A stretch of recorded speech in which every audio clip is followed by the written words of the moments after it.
آپ کو بھی سلامتی ہو. خداوند کی جو سلامتی ہے، جو شلوم ہے، جو پیس ہے، کیونکہ وہ پرنس آف پیس ہے، وہ ہمیشہ آپ کے ساتھ ہے. فرسٹ ٹائم نٹنگھم میں ہم موجود ہیں اور بڑی خوشی کی بات ہے ہمیں یہاں پر آئے. دو خاندانوں کی جانب سے ہمیں کافی مہمانداری، پیار، محبت کا جو ہے وہ کو حاصل کرنے کا موقع ملا. بھائی عدنان کے، بھائی عرفان کے ہم شکر گزار ہیں ان کے گھرانے کے جنہوں نے ہمیں قبول کیا.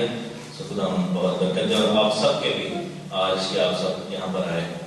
میرا نام تحسین گل خان ہے اور میرا تعلق پٹھان فیملی سے ہے. میرے جو والد صاحب تھے یا داد کے تھے وہ پشاور سے اور افغانستان سے تھے، اور لیکن بعد میں وہ میاں والی میں سیٹ ہوئے اور میرے والد صاحب نے اسلام کو چھوڑ کر مسیحیت کو قبول کیا. جب وہ ینگ نوجوان تھے، ہم سبھی ینگ تھے، تو آرمی میں تھے اور انہوں نے قبول کیا. میرے دادا بھی آرمی میں تھے، انہوں نے اوبیسلی وہ مسلم ہی مرے، اور لیکن انہوں نے برٹش گورنمنٹ کے لیے، برٹش آرمی کے لیے جنگ عظیم جو first and second world war میں انہوں نے جنگ میں حصہ لیا. اور میرے والد صاحب کی زندگی کی وجہ سے آج اگر میں یہاں پر کھڑا ہوں تو یہ سمجھتا ہوں کہ اگر وہ کام کو قبول نہ کرتے اور وہ اندھیرے کو چھوڑ کر روشنی میں نہ آتے تو شاید ہمارے لیے بھی جو ہے وہ اس روشنی کو حاصل کرنا بہت مشکل ہو جاتا.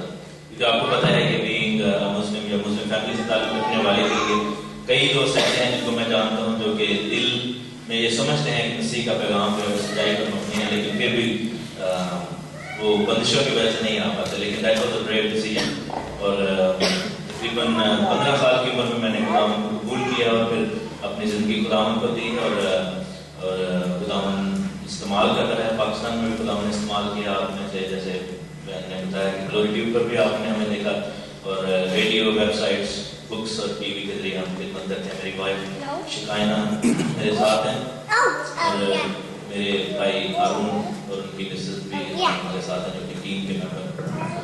دس از اسمال ٹیسٹیمنی، اور ویسے ٹیسٹیمنی کی DVDs موجود ہیں آج جو کہ آپ کو دیکھنے کو ملیں گی. اینڈ کھانے کے جو کمرہ ہے وہاں پر، and if you want to know more you can get those DVDs. آج کا جو کلام ہے جو کہ ہم نے ریفرنس پڑھا ہے اخبار میں سے، اور ہم نے اخبار 23ویں باب میں اس کے بارے میں پڑھا کہ خداوند کی وہ عیدیں یہ ہیں جو کہ کلام میں لکھا. پھر بعد میں ہم نے کہا کہ خداوند کی جو عیدیں جن کا اعلان تم کو مقدس مجمعوں کے لیے کرنا ہوگا. یعنی کہ جو عید ہے وہ مجمع ہے جس میں لوگ جمع ہوتے ہیں. عید کا جو عربی لفظ ویسے تو ہبرو میں جو لفظ ہے وہ موعد ہے، موعدین جس کو کہتے ہیں، اور عربی میں اس کو عید کہتے ہیں، اردو میں بھی عید کہتے ہیں، جس کا مطلب خوشی ہے یا مجمع ہے، جمع ہونا ہے. ہم میں سے کون کون بتا سکتا ہے کہ مسیحی جو بائبل کی عیدیں کون کون سی ہیں؟ کوئی یاد ہوگی ذرا. میں ساتھ ساتھ آپ کو انوالو کروں گا تاکہ جو ہے نا وہ طریقہ یہ ہے کہ میں اسٹیج سے نہیں بولتا بلکہ انوالو کرتا ہوں سب کو. تو آپ مجھے اگر بتائیں کہ کوئی عیدیں آپ کو معلوم ہو کہ بائبل میں کتنی عیدیں ہیں؟ عید فصح، عید پینتیکوست، عید قیامت، اور بے خمیری روٹی کی چوتھی. سو یہ جو عیدیں ہیں ہمیں یاد ہیں، لیکن ان کی تحقیق جو ہے تھوڑی ڈفرینٹ ہے. عید فصح اس لیے یاد ہے کیونکہ یسوع مسیح جو ہے وہ عید فصح کے برہ کے طور پر ہمیں جو ہے وہ نظر آتا ہے. عید پینتیکوست اس لیے یاد ہے کہ جو چرچ ہے، جو کہ فرسٹ چرچ تھا، جو کہ مسیح کے مرنے کے بعد مسیح نے کہا تھا کہ تم ٹھہرے رہنا، اور اس پہاڑ پر، اس بالا خانہ پر، اونچی جگہ پر جو کمرہ تھا اس پہ ٹھہرے رہنا اور انتظار کرنا تھا کہ روح القدس تمہیں ملے. اور عید قیام ہمیں اس لیے یاد ہے کیونکہ جب ہم بادشاہی 1000 سالہ بادشاہی کی بات کرتے ہیں تو ہم یہ ریفرنس پڑھتے ہیں کہ وہاں پر عید قیام منانے کے لیے لوگ آئیں گے. لیکن مزے کی بات یہ ہے کہ یہ سب چیزیں جو ہیں یہ یسوع مسیح کے ساتھ یا یسوع مسیح کے آنے سے شروع نہیں ہوتی. ان کا تعلق جو ہے وہ بہت پہلے ہے، بہت پہلے کی چیزوں میں سے ہے. اور جیسا کہ ہم نے موسیٰ کی توریت میں پڑھا ہے، اخبار کی کتاب میں ہم نے یہ ریفرنس پڑھا. آپ گھر جا کر پورا 23واں باب پڑھیے گا اور وہاں پر آپ کو یہ تمام عیدیں جو ہیں وہ ملیں گی. ٹوٹل 7 عیدیں ہیں خداوند کی، اور وہ 7 عیدیں جو ہیں وہ خداوند کی تکمیل کو ظاہر کرتی ہیں، کیونکہ 7 کا جو عدد ہے وہ خداوند کی کاملیت کا عدد ہے، پرفیکشن کا عدد ہے. لیکن وہ جو 7 عیدیں ہیں وہ ان کی ترتیب کچھ ایسے ہے کہ جن کو سمجھنا بڑا ضروری ہے، کیونکہ جو احبار میں لکھا ہے وہ مسیح کے بارے میں لکھا ہے. کیونکہ جب یہودیوں نے مسیح کے ساتھ بحث کی تو یسوع نے کیا کہا کہ موسیٰ، اگر تم میرا یقین کرتے تو موسیٰ کا یقین کرتے تو میرا بھی کرتے، کیونکہ موسیٰ نے میری بابت لکھا ہے. تو خداوند کے کلام کے جو ہر صفحے پر ذکر ہے وہ خداوند یسوع مسیح کا ہے، کیونکہ وہ ان تمام چیزوں کا کمپلیشن تھی، ان تمام چیزوں کی فلفلمنٹ تھی جو کہ لکھ دی گئی تھی. اور یسوع مسیح کا ذکر جو ہے وہ بائبل کے پہلے صفحے سے لے کر آخری صفحے تک ہوتا ہے. ہم دیکھتے ہیں کہ خداوند یسوع مسیح کا ذکر کیسے ہے.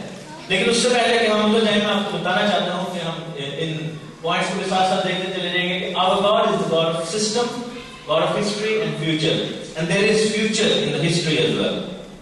جو تاریخ کے یہ جو کتابیں ہیں یہ صرف تاریخ کی کتابیں نہیں، ہسٹری کی بکس نہیں ہیں، ان میں ہمیں اپنا فیوچر نظر آتا ہے. اور وہ کیسے نظر آتا ہے؟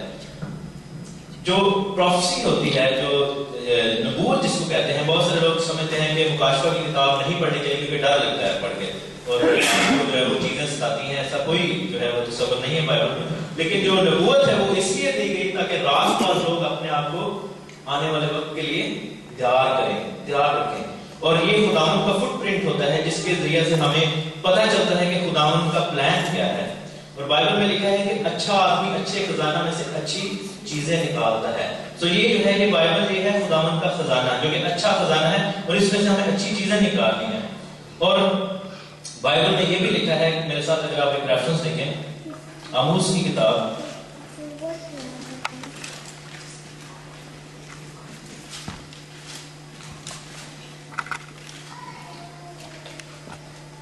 آموس کی کتاب اس کا 3 باب،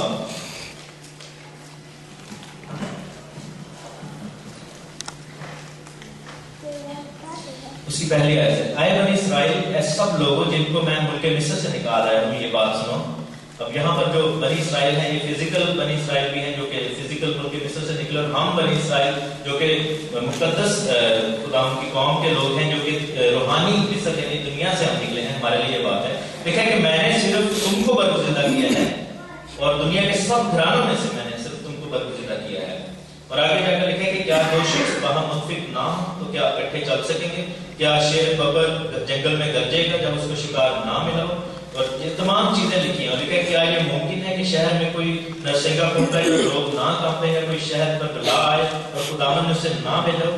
یقیناً خداوند خدا کچھ نہیں کرتا جب تک کہ اپنا بھید اپنے خدمت گزار نبیوں پر پہلے اشکارا نہ کر دے. تو ہمارے لیے یہ ضروری ہے کہ ہم خداوند کے بھیدوں کو جانیں، خداوند کے بھیدوں کو سمجھیں. میں ریکویسٹ کرتا ہوں ویسے کہ اگر آپ ساتھ ساتھ چینج کریں.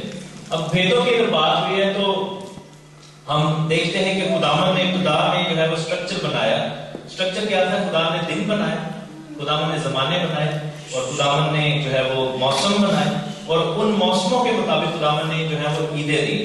اور خداوند نے ان میں ایک اسٹرکچر رکھا، خداوند نے ان میں ایک میسج رکھا جو کہ مسیح کے آنے کا پیش قیامت ہے. جو میسج مسیح خداوند یسوع مسیح کے اس کے بیٹے کے آنے کے لیے تھا. سال کا جو سب سے جو کہ بیبلیکل ایئر ہے، ناٹ اوبویسلی جو کہ ہمارا جو سائنٹیفک سال ہے جس کو سورج کا سال کہتے ہیں، وہ سردیوں میں شروع